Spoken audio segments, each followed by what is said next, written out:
Hello, everyone. Welcome to the Happier HR. We're here one more Friday. I'm excited to share some information with you about personal branding and personal brand and how can we look at the personal brand we have today and the way we show up, and then how can we actually make the brand that we want stand out. Okay, so I'm going to be sharing my screen as always. I'll share my presentation, and if you guys give me a minute here.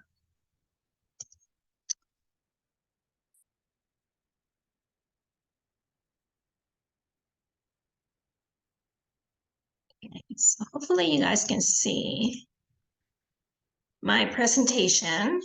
Yes, we're good. Okay, perfect. So like I said, I want to talk about personal branding today. I think it's something that it's important, but it's something that we don't really necessarily keep in mind as we go out, on our day. And we're more focused on the task. But I think the reason why this is so important is because truly, and you probably heard people talk about this, but to me, personal branding is what people say about you when you're not in the room, right? That is your brand. That is what you bring to the table. And sometimes it's not just the technical aspects of your job. It's a lot that has to do with your soft skills and the way you present yourself, the way you connect ideas, the way you treat people, really. I mean, we're in HR. So I think all of that is personal branding. And unfortunately, with the day-to-day, especially in HR, and I will say especially after the pandemic, it's hard. It's hard to think about ourselves. It's hard to think about something other than the task in front of us. So let's talk about personal branding. I'm going to go to present mode, and hopefully you guys can actually see this. Okay.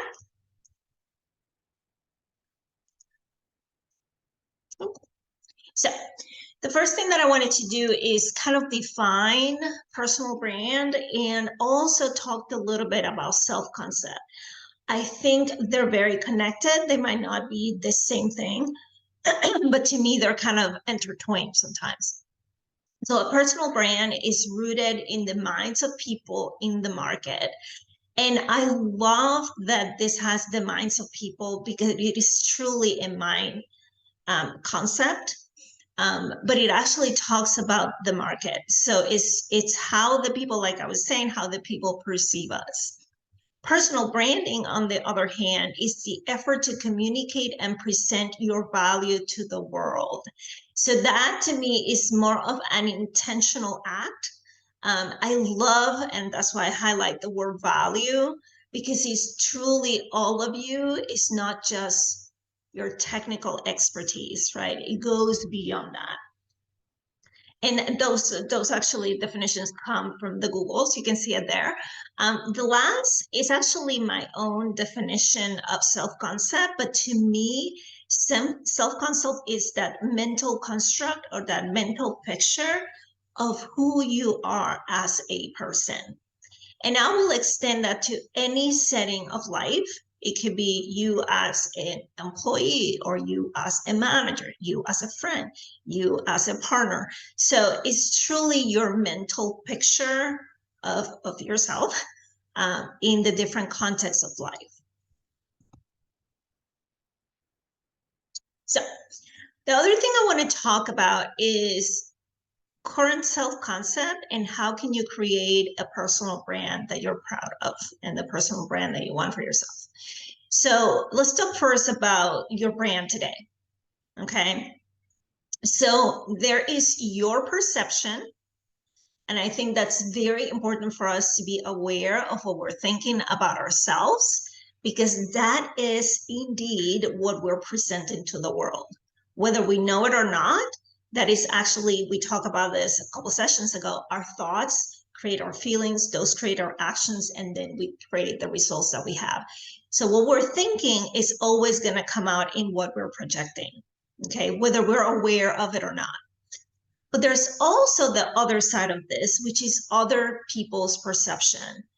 And the reason why I think this is important, to me, this could be one and the same, but when we give our brain other questions and we pose them in a different way, we tend to come up with thoughts that we had no idea that were there. So that's why I'm giving you two ways of looking at your self-concept.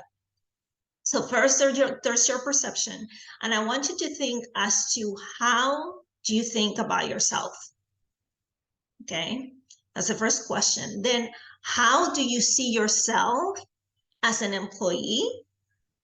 How do you see yourself as a manager? And how do you see yourself as a leader? Those are three distinct roles that we all could play in an organization, right? And by the way, when I define manager, what I'm using here is you having a team of people that report to you, or maybe not.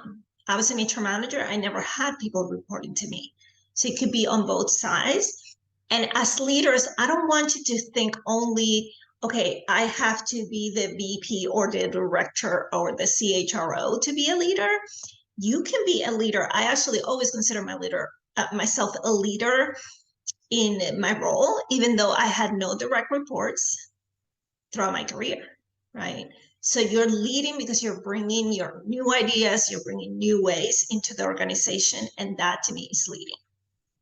So there's your perception, like I said, and then there's others people's perception. And again, this is an interesting twist because when I ask you, what do you think others think about you? That opens up probably new thoughts that you didn't even know were there. It's almost like you're disconnecting from the what do I think about me and what do I think others think about me. You can actually say, what do others think about you? And when you say that, you're taking one more step of disconnection and trying to come up with the answer for that. Okay. Now, here's the thing. When you ask all these questions that I have in the screen about other people and what they're thinking about you, those are truly your thoughts. Unless they told you directly, which sometimes happens, in performance evaluations, conversations, things like that, totally fair. But many of the thoughts that are going to come up for you here are things that you're thinking people think. It might not even be the truth, okay? But it's good to surface all of that because that is actually creating your self-concept today. So I want you to answer all the questions you see here. What do others think about me? What do I think my manager thinks about me? And how does he see me or her see me as an employee? How do I think my manager sees me as a manager, as a leader? How do I think my team, if you have a team, or it could be your peers, sees me as a manager or as a leader?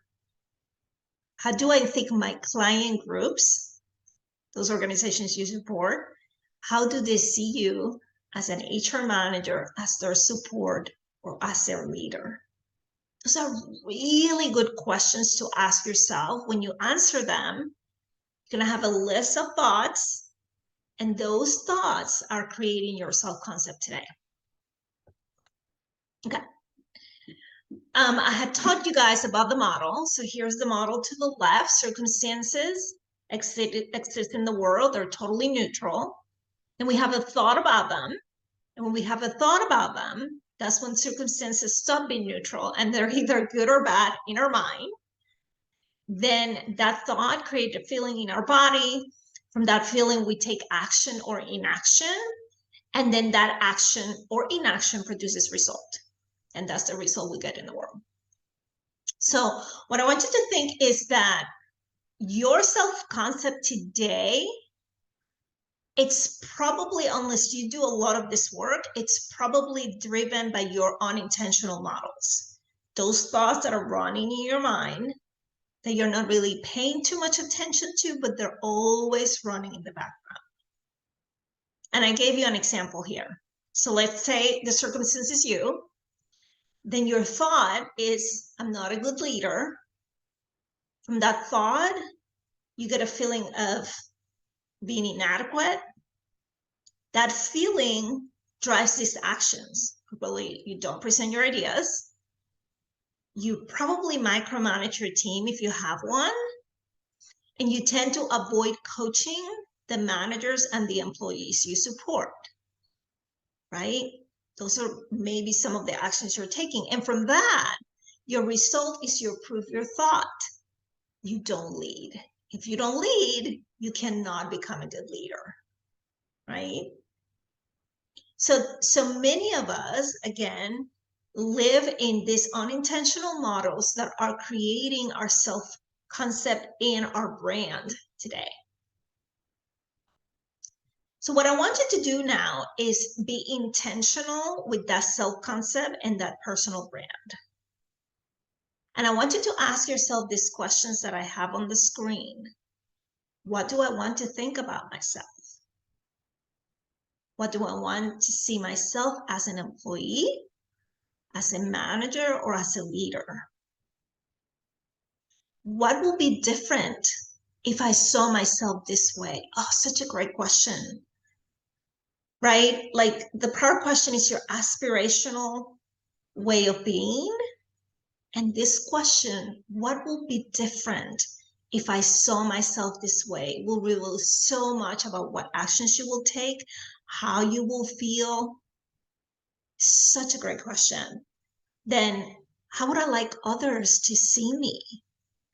Have you ever wondered that? How would you like other people to see you? Now, we know we can't control what other people say, do, think about you, but I think it's good to know and go there. How would I like other people to see me? And what will be different in me if they saw me that way? That will reveal a lot of feelings and a lot of actions that you will take as well. So to the right, I have a model. What I want you to do is actually, as you answer these questions, once you have them all, I want you to do a model. You're still the circumstance, that doesn't change, but I want you to then pick that intentional thought, that thought that is going to drive you to feel the way you want to feel and take the actions you want to take to create that personal brand that you want for yourself. That thought should make you feel positive, right? You're feeling mine. And then from there, you're going to be taking different action than what you take today. And that will create the result that you want for yourself, the brand that you want for yourself. Okay. So that was a quick one today. We're going to now go into the conversation part of the conversation. But I do want to let you know that next Friday, the 16th, will be the last conversation that I'm going to host for the year. After that, we'll go into the holidays, and then I'm going to come up with new things in 2023. But it's been a pleasure being here with you guys, hearing what you have to say, and hopefully knowing that you're learning from the little snippets, if you can't make it to the conversation, the little videos that I'm putting out there. Again, last conversation will be next Friday. It's not going to be at noon. It's going to be at 11 o'clock in the morning, Eastern Standard Time. So move that to your time zone so you can be here present and ready to have a conversation with me. I hope you guys have a wonderful weekend, and I'll see you guys next week. Take care.